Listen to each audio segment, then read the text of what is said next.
Ask you a question. Who are you? Simple little question. It's not always so easy to answer, though. As men, we kind of have two questions when we meet someone new. Hi, what's your name?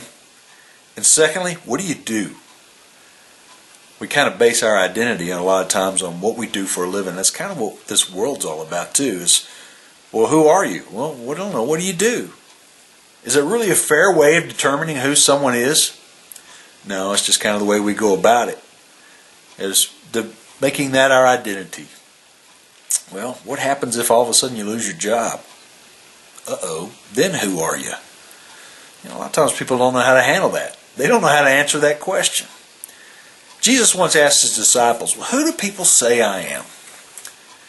And they said, well, some say you're John the Baptist. No, some say you're Elijah. Some say you're Jeremiah.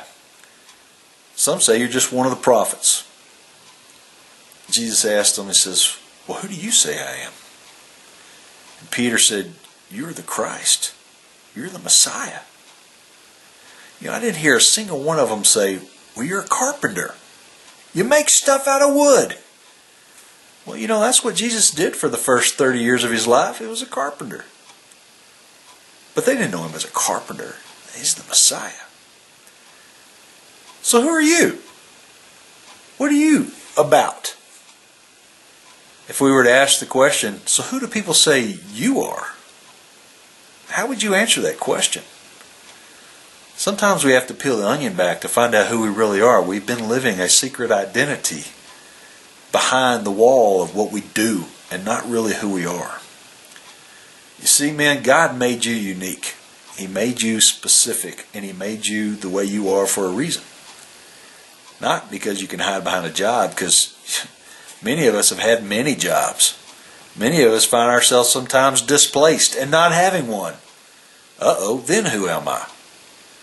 What you do does not determine who you are. How much money you have or lack thereof does not determine who you are.